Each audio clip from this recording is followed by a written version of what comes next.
Hi, I'm Dr. Michael L. Johnson. I'm a board-certified chiropractic neurologist. I've been in practice in Appleton, Wisconsin since 1983. I'm the author of this book, What Do You Do When the Medications Don't Work? A non-drug treatment of dizziness, migraine headaches, fibromyalgia, and other chronic conditions. I consult with over 1,000 chiropractors across the country. I teach them what I'm about to share with you. And what I'm about to share with you are some insights on how to effectively and successfully treat MS. So, what makes us different from every other doctor you have seen? We treat you metabolically and neurologically. That's what we're going to get into here. Now, you can go to our site, lifechangingcare.com. That's lifechangingcare.com. You can see the doctors I work with. You can look at testimonials. But we treat you neurologically or metabolically. You know, you're watching this video because someone you love, or maybe perhaps yourself, is suffering with MS. And I'm here to tell you that we don't leave any stone unturned. We treat you successfully by utilizing specific metabolic and neurological protocols and treatments. So, what do? Well, the first thing we want to do is the metabolic side. We want to look at your blood work. And I know you've had blood work, it's normal, it's fine. But remember, there are lab ranges which are very broad, and there are functional or optimal ranges which are a lot narrower. So what are we going to do? Well, we're going to run a thyroid panel. All right? For instance, let me give you this. TSH, thyroid stimulating hormone. Lab range is 0.5 to 5.0. Optimal range is 1.8 to 3.0. See, you can tell me you have normal labs when you don't really functionally. We're going to run a CBC with autodifferential, looking at red and white blood cells. We're going to look at a complete metabolic panel. We're going to look at a lipid panel.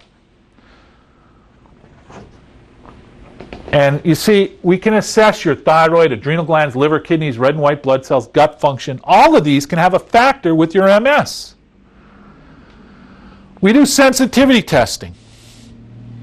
I'm going to tell you right up front that MS, in my mind, is an autoimmune condition. There may be others that disagree with this. I don't care. Let me tell you why I feel this way. I suffer with MS. I know MS. Let me tell you a little history. About a year ago, I developed severe sciatica and lower back pain and foot drop. And I healed that through what I'm sharing with you. And I happen to be sensitive to gluten, milk, and soy. And we'll get into that in a minute. But after, it took me about 3 weeks to heal myself, but I suffered with numbness in my feet since. And then a few months ago, numbness in my hands. And the foot drop. Okay?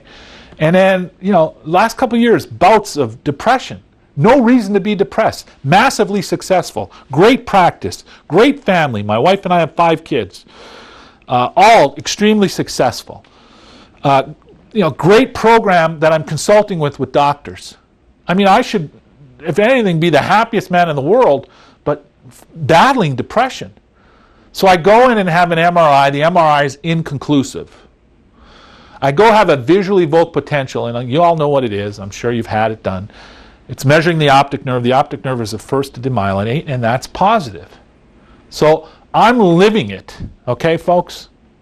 I'm living it. So we want to do sensitivity testing. We want to test and see if you're sensitive to gluten. What is gluten? Wheat, rye, oats, and barley. We want to see if you're sensitive to gluten, milk, soy, eggs, or yeast. And if you are, it's affecting your autoimmune condition. See, my feeling is MS, the demyelination of the nerves, is because the immune system is attacking the nervous system. That's an autoimmune condition. And I don't care if you agree or disagree. Doesn't matter to me. Because I'm telling you what works and I know it personally. So here are some of the symptoms of these sensitivities. Chronic pain or fatigue, frequent indigestion, bloated after eating, frequent loose bowel movements, constipation, mouth ulcers. You don't know unless you run the test. Then we want to do an ASI, an adrenal stress index. Your adrenal glands are your stress glands, folks.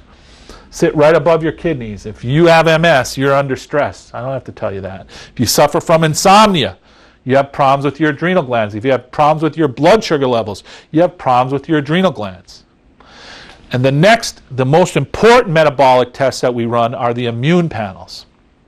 This is where the autoimmune thing comes in. This is how you know if a patient is autoimmune or not.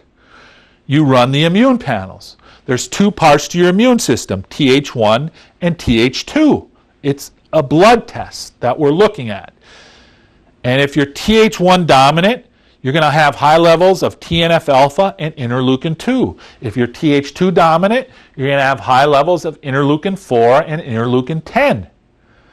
This is why I say MS can very well be an autoimmune condition, and I haven't seen an MS patient yet that isn't autoimmune because we've run the tests. So, interleukin-2, TNF-alpha, that's Th1. Th1 are the T cells. They go out and attack and clean up afterwards. They're helper T cells, suppressor T cells, natural killer cell activity, regulatory T cells, and macrophages. Interleukin-4 and interleukin-10, that's Th2. Th2 is B cells. B cells tell the T cells what to go out and attack. They make antibodies. That's T and B cells, Th1 and Th2. Now, say for instance you have MS, you're Th1 dominant. We've run the test. You have an autoimmune condition.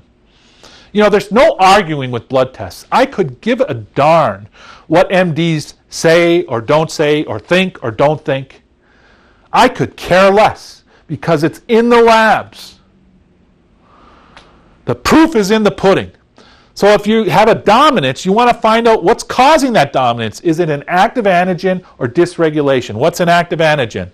Parasites, bacteria, viruses, mold, yeast, fungi, protozoan, foods, those food sensitivities, chemicals and heavy metals. The best indicator for an active antigen as the cause of a patient's abnormal dominance is the helper suppressor T cell ratio, also called CD4 and CD8. If it's 2.5 or above, guess what? They have an active antigen. If it's 1.2 or below, it's caused by dysregulation. What do I mean? It's caused by anemia, blood sugar, adrenal problems.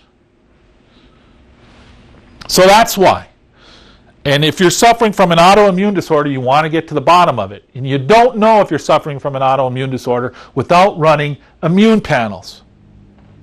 What I'm saying to you is if you're suffering with MS like I am, you want to be as thorough as possible. If you haven't figured this out yet, I take this extremely seriously. You know, we can run a test for H. pylori. H. pylori bacteria can be an active antigen. We look for intestinal permeability. That describes a condition of altered or damaged bowel lining caused by antibiotics, toxins, poor diet, parasites, or infection. We look at neurotransmitters. That's the sheet that we have you fill out in the packet. If you don't have the packet, you're watching this online, just fill out your contact information under the 2 free visits. We look at hormone panels. But remember, if you're autoimmune, that trumps all of this. It trumps hormones. We look at inflammation. We look at C-reactive protein and homocysteine. If you have MS, I guarantee you've got inflammation in your system. We use something called glutathione. Glutathione is the mother lode of antioxidants. So that's how we help and look at metabolic. How do we treat it? Nutritionally and with glutathione. Then we do neurological tests and treatments. What are we going to do? We're going to do oxygen therapy. Oxygen is fuel for your brain and nervous system. Your brain and nervous system need 2 things to survive: fuel and activation. Fuel is oxygen and glucose. We covered the glucose on the metabolic side, but remember, as you age, your ability to utilize oxygen decreases by 1% per year after the age of 25. I'm 50 years old. I've lost 25% of my oxygen carrying capacity. So we use exercise with oxygen therapy, an upper body ergometer, an elliptical machine. Upper body ergometer is like a bicycle for your arms. The arms fire much more powerfully to the cerebellum and brain than the legs. It's called the cuneo-cerebellar tract versus the spinal cerebellar tract. We use brain-based therapies, vibration therapy, laser therapy, something called an interactive metronome. Auditory stim, visual stim, and motor stim. You're clapping to a beat. Sounds easy, but it's all computerized and it's in milliseconds. So we treat you neurologically and metabolically. Ask yourself the following questions. How has your MS affected your job,